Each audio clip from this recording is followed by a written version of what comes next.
ऐसा क्यों कहा उन्होंने? भारतीय इंस्पेक्टर की बात सुनते ही नील कांप गया था। फिर उसने कुछ सोचा और जल्दी से दरवाजे की ओर दौड़ा। नील को लगा कि उस भारतीय इंस्पेक्टर को सब कुछ सच सच बता दे और उससे अपनी सुरक्षा की भीख मांग ले। लेकिन जैसे ही नील दरवाजे तक पहुंचा, वो अचानक रुक गया।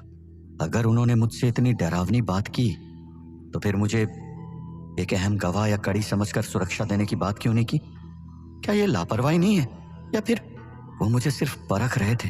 शायद ये उनकी चाल थी या फिर एक साजिश। नील के मन में तरह तरह के विचार उमड़ने लगे। ये सोचते हुए उसका डर थोड़ा बहुत कम होने लगा। उसने धीरे से दरवाजा खोला और सीढ़ियों पर आकर एक कांपती आवाज में जोर से चिल्लाया, आप लोग मुझे सुरक्षा तो दोगे, है ना? पुलिस अधिकारियों की तरफ से कोई जवाब नहीं आया। वो वापस जा रहे थे और जाते हुए लकड़ी की सीढ़ियों पर जूतों की आवाजें भी आ रही थी। मुझे पता था, हाँ, तुम सब ऐसा ही करोगे। नील नकली विश्वास के साथ फिर से चिल्लाया, मानो वो एक ऐसा साधारण इंसान हो जो इस वक्त गहरे खतरे में फंसा है। कदमों की आवाज धीरे धीरे कम होती गई। उनका कोई जवाब नहीं आया। नील को अब हंसी आ रही थी। वाह, क्या परफॉर्मेंस थी इन लोगों की, हैं? उसने आगे सोचा, इन लोगों को तो ठीक से एक्टिंग करनी भी नहीं आती। अब नील वापस कमरे में आया और उसने दरवाजा बंद कर लिया। थोड़ी देर बाद सूरज पश्चिम की ओर ढलने लगा। आसमान लाल नारंगी रंग का दिखाई दे रहा था। चौल के किराएदार एक एक करके घर लौटने लगे और फिर नील ने अपना ध्यान दूसरी ओर मोड़ा। मेघना का स्कूल से आने का टाइम हो गया है। ये सोचते हुए नील ने चूल्हे से बर्तन उठाया और कोयला हटाकर रिवॉल्वर निकाल ली। उसके बिस्तर के नीचे कुछ लकड़ी की पट्टियां एक दूसरे में उलझी हुई थी। नील ने वहीं पर रिवॉल्वर छिपा कर रख दी। लेकिन पता नहीं क्यों नील कुछ बेचैन सा था। उसे ऐसा लगा कि कहीं पुलिस दरवाजे को तोड़कर बंदूकों के साथ कमरे में न घुस आए। हालांकि अगर सचमुच इतिहास में लिखे हुए पास्ट जैसा माहौल होता तो उसे डरने की कोई बात नहीं थी। लेकिन ये दुनिया उसे कुछ ज्यादा ही अलौकिक महसूस हो रही थी। यहाँ के लोगों को इन असाधारण शक्तियों के बारे में पता भी था। कुछ मिनट इंतजार करने के बाद दरवाजे पर कोई हलचल नहीं दिखी। उसे सिर्फ दो किराएदारों की बातचीत सुनाई दी जो किसी बार में जा रहे थे। खुद को निश्चिंत महसूस करते हुए नील ने लंबी सांस छोड़ी और मेघना के लौटने का इंतजार करने लगा। अचानक असली नील की मेमोरीज से उसे मेघना के हाथ का बना अच्छा खाना याद आया। उसने सोचा, भविष्य की कुछ अनोखी रेसिपी बनाकर अपनी बहन को खुश किया जाए। वैसे भी वो आने के बाद थक चुकी होगी। उसे याद आया कि एक बार उसने अपने फ्लैट में अपने कुछ दोस्तों के साथ ऑनलाइन वीडियो देखते हुए मुंबई की स्पेशल पाव भाजी बनाई थी, तो बहुत ही अच्छी बनी थी। क्यों ना आज भी वैसे ही पाव भाजी बनाई जाए। ये सोचते हुए नील ने देखा कि उसके आसपास अभी भी काफी ब्रेड के पीसेस बचे थे और उस स्पेशल सब्जी के लिए लगने वाला जरूरी सामान भी मौजूद था। उसने तुरंत अपना काम शुरू कर दिया। दरअसल असली नील इतना अच्छा कुक नहीं था, बस उसे थोड़ा बहुत ही खाना पकाना आता था।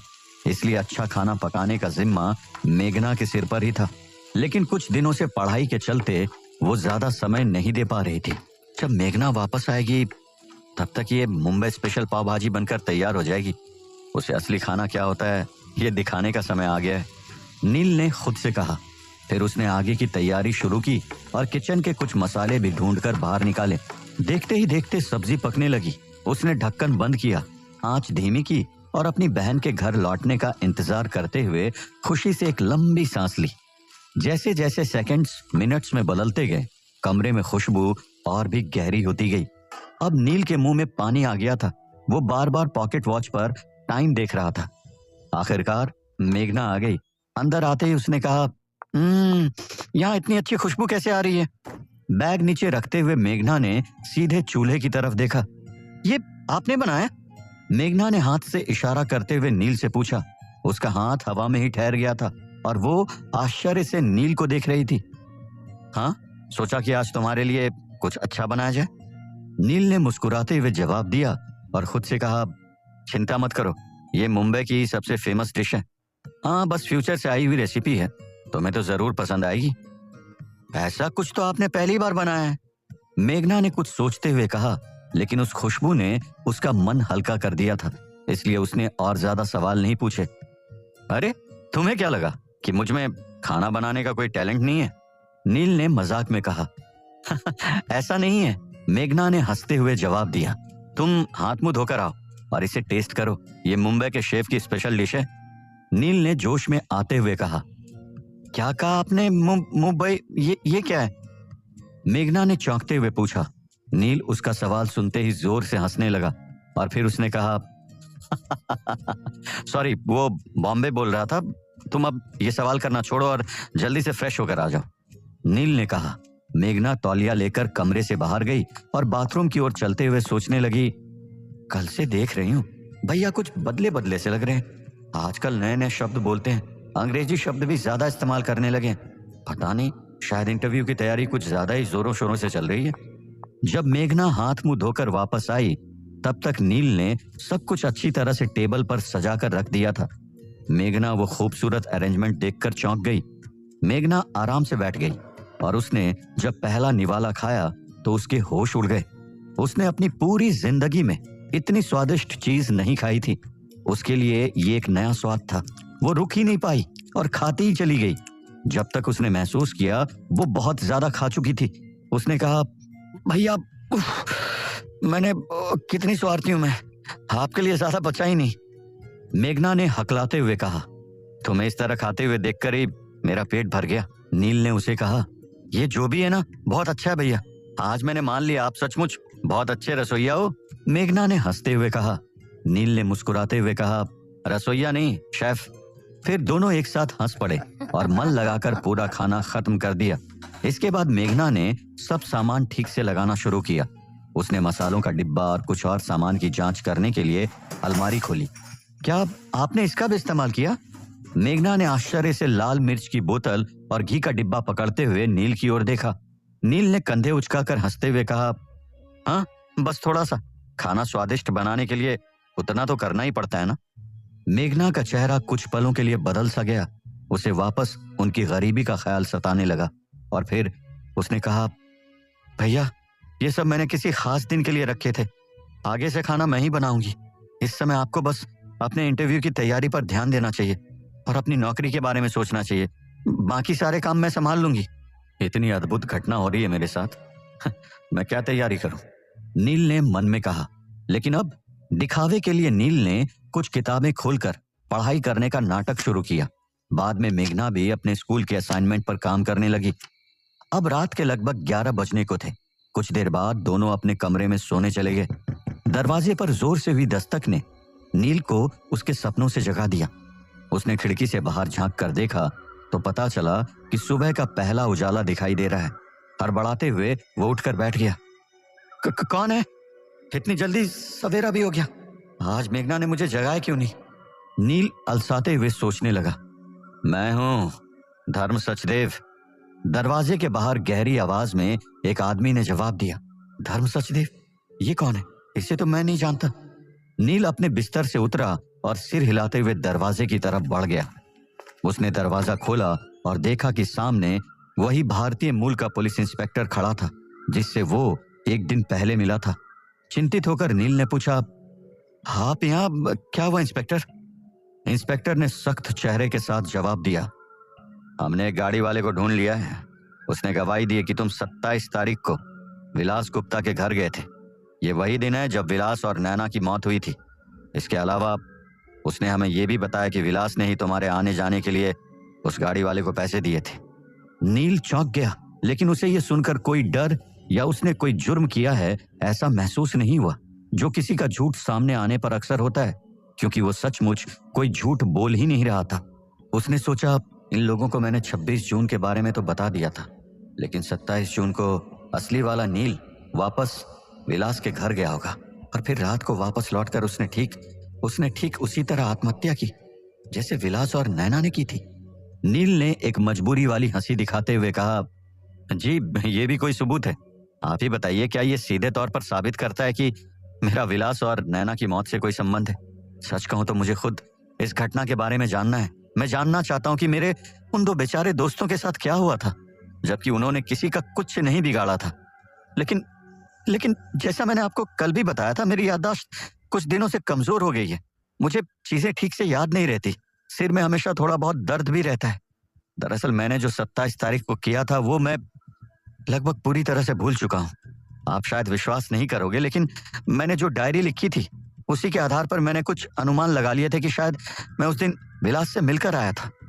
धर्म सचदेव नील की आंखों में अजीबोगरीब तरीके से घूर कर देख रहा था। उसने कहा, मानसिक रूप से तो तुम काफी मजबूत लगते हो। धर्म के चेहरे पर न तो गुस्सा था और न ही मुस्कान, लेकिन उसके दिमाग में कुछ और ही चल रहा था। मैं आपको सच ही बता रहा हूं, नील ने उसकी आंखों में आंखें डालते हुए कहा। धर्म सचदेव ने तुरंत कोई रिएक्शन नहीं दिया। उसने कमरे को ध्यान से देखा और एक बदले हुए मिजाज से कहा, विलास की एक रिवॉल्वर गायब हो गई थी। मेरा अनुमान है वो मुझे यहां मिल सकती है ना नील? ओह गॉड, इन्हें काफी कुछ पता है। अब नील को धक्का लगा और उसे आखिरकार समझ में आ गया कि रिवॉल्वर कहां से आई थी। उसे लगा कि जिस तरह से धर्म उसके साथ बात कर रहा है, अब उससे कुछ छुपाना सही नहीं होगा। उसने चुपचाप बेड के नीचे इशारा किया, लेकिन धर्म सचदेव आगे नहीं बढ़ा। उसने सिर्फ गहरी आवाज में पूछा, क्या तुम्हें कुछ और कहना है? नील ने बिना हिचकिचाए जवाब दिया, हाँ, लेकिन पता नहीं आप मेरी बात का कितना यकीन करेंगे। जो भी है बताओ मुझे, धर्म ने कहा। परसों रात जब मैं अचानक नींद से जागा तो मैंने खुद को आईने में देखा। अजीब बात यह थी कि मैं खुद को पहचान नहीं पा रहा था, जैसे मेरी याददाश्त खो गई हो। तभी मैंने देखा कि मेरे पैरों के पास एक रिवॉल्वर पड़ी हुई थी। मुझे ऐसा लगा जैसे मैंने खुद को मारने की कोशिश की हो, लेकिन मुझे बंदूक चलाने का कोई अनुभव नहीं था, या शायद आखिरी पल में मैं बहुत डर गया और ऐसा कुछ करने से रुक गया। खैर, मैं अभी भी जिंदा हूं, तब से मेरी कुछ यादें धुंधली हो गई हैं, जिनमें 27 तारीख की यादें भी शामिल है। मैं झूठ नहीं बोल रहा हूं, सच में मुझे कुछ भी ठीक से याद नहीं है। धर्म पत्थर की तरह खड़ा नील की बातें सुन रहा था। नील उसकी आंखें पढ़ने की कोशिश कर रहा था, लेकिन धर्म के हाव भाव से नील कुछ भी समझ नहीं पा रहा था। अब नील को डर लगने लगा कि कहीं धर्म उसे पागल समझकर इस दुनिया के किसी पागल खाने में न भेज दे। क्या नील की बातों पर धर्म कर पाएगा यकीन, या उसकी यादें उसे धोखा दे रही थी? क्या असली नील ने सचमुच कोई क्राइम करने के बाद खुद को गोली मारने की कोशिश की थी? क्या रिवॉल्वर का सच उसे बुरी तरह फंसाने वाला था? नील ने धर्म को लगभग सब कुछ बता दिया था, लेकिन अपने पुनर्जन्म, भाग्यवर्धक विधि और उस कोहरे वाली जादुई दुनिया के बारे में कुछ भी नहीं बताया। नील को पता चल चुका था कि वो जिस दुनिया में आया है, उनकी सोच, उनके धर्म और उनके विचार बहुत ज्यादा अलग तरह के हैं।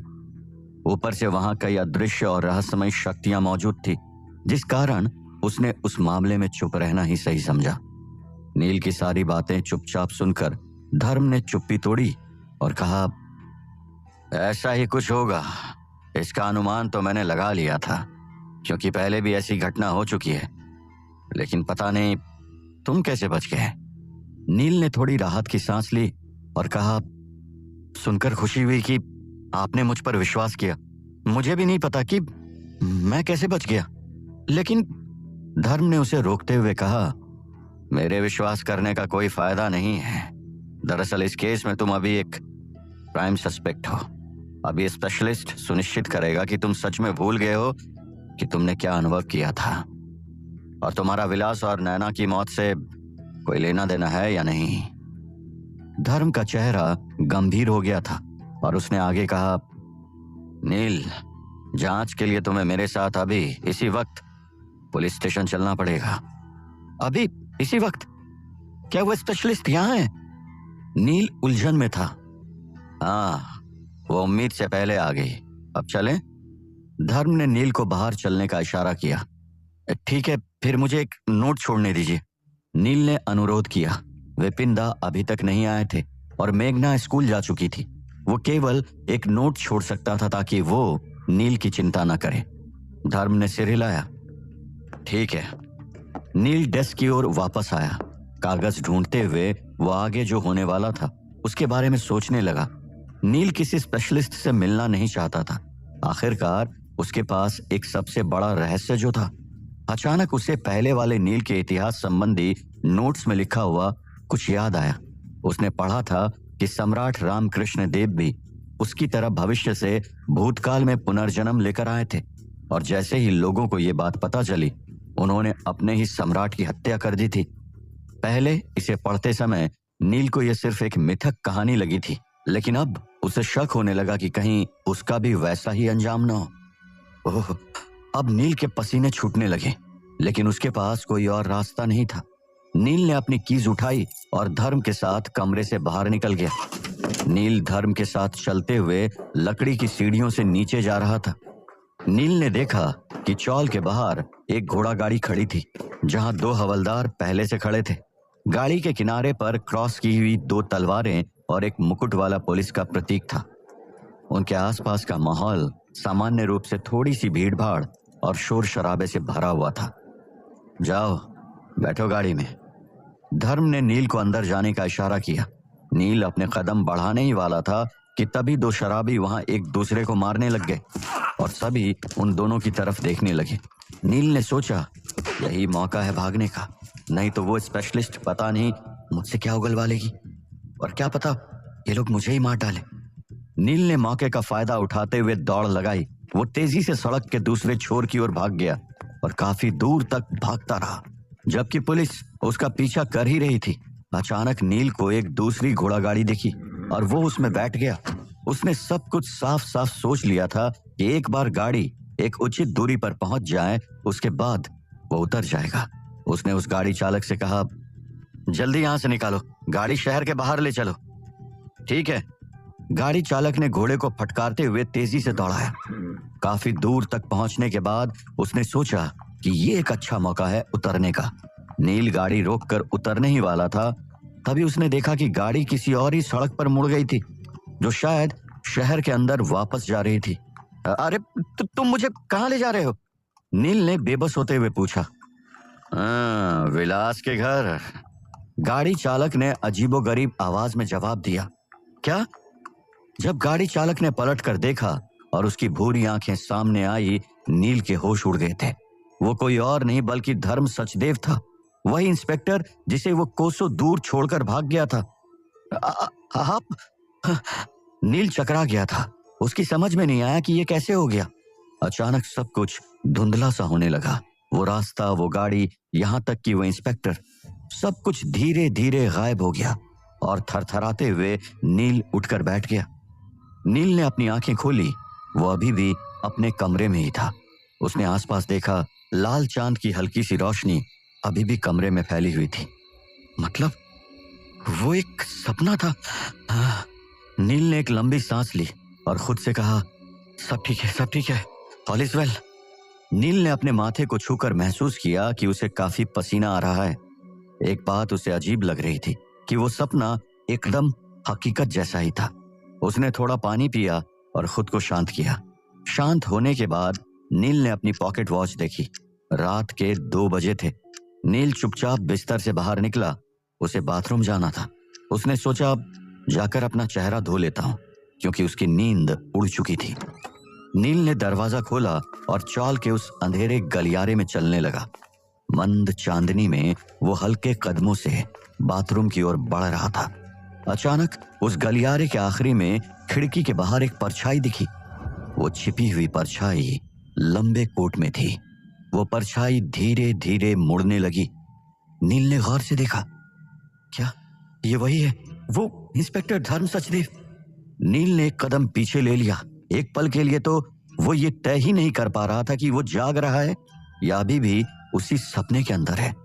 उस परछाई ने अपनी काली हैट उतारी और मुस्कुराते हुए कहा, हेलो नील, मैं फिर से अपना परिचय देना चाहता हूं। मेरा नाम है धर्म सचदेव और मैं एक निशाचर हूं। निशाचर? यह शब्द तो मैंने कहीं सुना है। नील ने सोचा और फिर उसे याद आया कि कोहरे वाली दुनिया में द जस्टिस और द हैंग मैन ने उसे कालिका प्रतिष्ठान के बारे में बताया था। उन प्रतिष्ठानों के अनंत वीरों की एक टीम को निशाचर कहा जाता था। नील को अचानक कुछ एहसास हुआ और वो पूरा मामला समझ गया।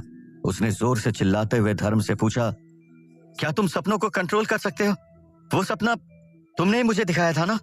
निशाचर धर्म सचदेव ने अपनी काली हैट फिर से पहनी गहरी नजरों से नील की तरफ देखा और कहा, नहीं नील, मैंने कुछ कंट्रोल नहीं किया। मैंने सिर्फ तुम्हारे सपने में प्रवेश किया और तुम्हारी कहानी का हिस्सा बनते हुए उस कहानी को थोड़ी दिशा देने की कोशिश की। धर्म की आवाज गहरी और शांतिपूर्ण थी। वो उस मंद रोशनी वाले गलियारे में हल्के से गूंज रही थी। उसने आगे कहा, हालांकि सपनों में तुम्हारी सामान्यता, दबाई गई भावनाएं और अलग अलग तरह के दबे हुए विचार बढ़ जाते हैं, जिससे सब कुछ बेतुका लग सकता है, लेकिन ये सब कुछ हमारी सच्चाई से जुड़ा हुआ होता है। मेरे जैसे अनुभवी लोगों के लिए ये सब समझना आसान है। मुझे तो सपनों की दुनिया ज्यादा सच्ची लगती है, इतनी कि तुम्हारी जागृत अवस्था के मुकाबले मैं तुम्हारे सपने में तुम्हारी असलियत ज्यादा अच्छे तरीके से जान सकता हूँ, क्योंकि सपने में इंसान चाहकर भी झूठ नहीं बोल सकता। उस सपने में जो हुआ उससे नील बहुत ज्यादा डर गया था। उसने खुद से कहा, ओ गॉड, ये कौन है? कौन सा नॉर्मल इंसान दूसरों के सपनों में घुस सकता है? और अगर मैंने अपने 2024 की दुनिया का सपना देखा होता तो क्या उन्हें वो भी महसूस हो जाता? लेकिन चाहे नील ने कितना भी अजीब अनुभव क्यों न किया हो, फिर भी उसने अपना डर धर्म को नहीं दिखाया। नील जानता था कि उनसे क्या कहना चाहिए और क्या नहीं। उसने दिमाग लगाया और फिर खुद से कहा, सीधे शब्दों में कहे तो वो बिल्कुल भी सपने जैसा महसूस नहीं हो रहा था। और उनके कहने के मुताबिक अगर उन्होंने सपने को कंट्रोल नहीं किया था तो क्या मिस्टर धर्म ने केवल वही देखा जो मैंने उन्हें देखने दिया? नील को अब थोड़ी बहुत बातें समझ आ रही थी। उसने सोचा, क्या उसके पुनर्जन्म की वजह से उसे कोई पावर तो नहीं मिली है, या फिर वो उस भाग्यवर्धक विधि का कोई प्रभाव था?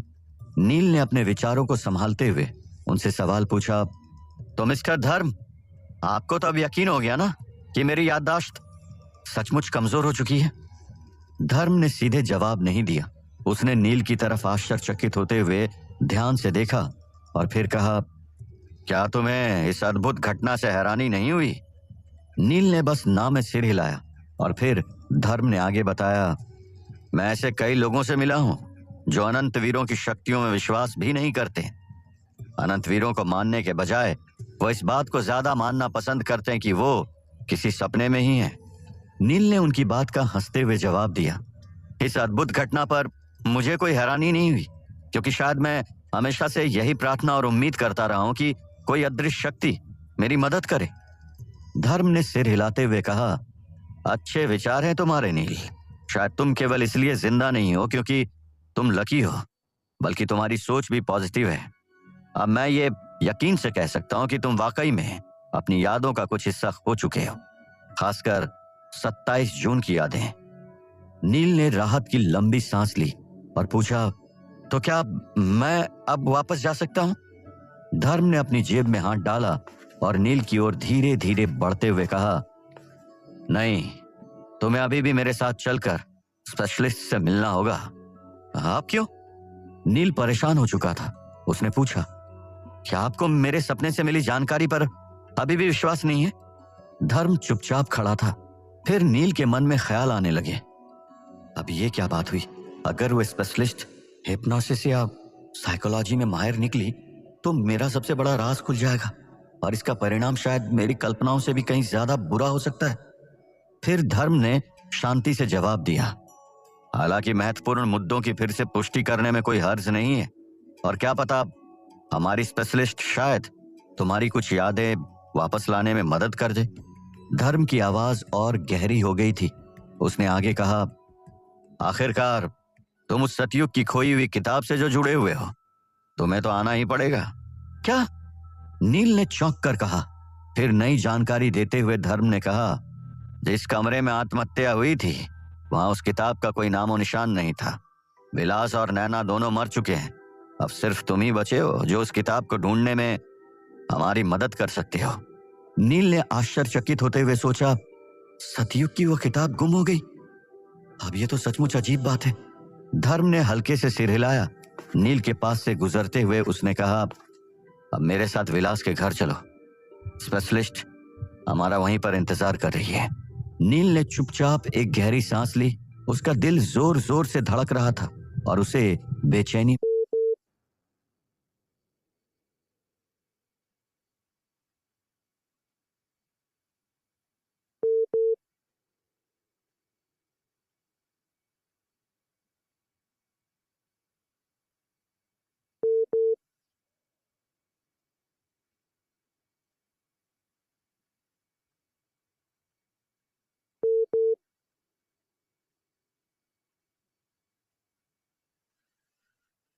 वो मना करना चाहता था और यहाँ तक कि उसने भागने का इरादा भी कर लिया था।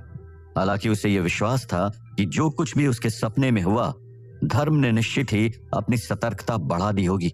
उनके पास तो रिवॉल्वर भी होगी और एक सामान्य इंसान और एक अनंत वीर के बीच शक्ति के अंतर को देखते हुए ताकत का उपयोग करने का तो कोई चांस ही नहीं था।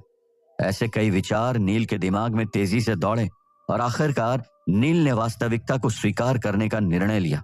ठीक है, उसने धर्म से कहा और वापस एक और ख्याल उसे आया, लेकिन हाँ, मुझे देखते रहना होगा कि चीजें कैसे घट रही है। शायद कोई चमत्कारी शक्ति फिर से मेरी मदद कर दे। धर्म ने धीरे स्वर में कहा, तो चलें। नील मुड़ा और उसके पीछे चल पड़ा। 2 कदम चलने के बाद वो अचानक रुक गया और बोला, मिस्टर धर्म, जरा रुकिए, पहले मैं बाथरूम जाकर आता हूं। धर्म ने उसे रोकने की कोशिश नहीं की, इसके बजाय उसकी ओर घूरते हुए कहा, कोई बात नहीं, जाओ, लेकिन एक बात याद रखना नील, अंधेरी रात में मैं एक बहुत ताकतवर शक्ति बन जाता हूं। उस समय मेरी शक्ति इतनी अद्वितीय होती है कि तुम उसे केवल महसूस कर पाओगे, देख नहीं पाओगे। आखिर क्या मतलब था धर्म की इन रहस्यमयी बातों का और कौन सी अद्भुत शक्ति थी उनके पास? क्या अब नील अपने सपने की तरह वापस वहां से भाग पाएगा? क्या नील की असलियत के बारे में स्पेशलिस्ट को पता चल जाएगा?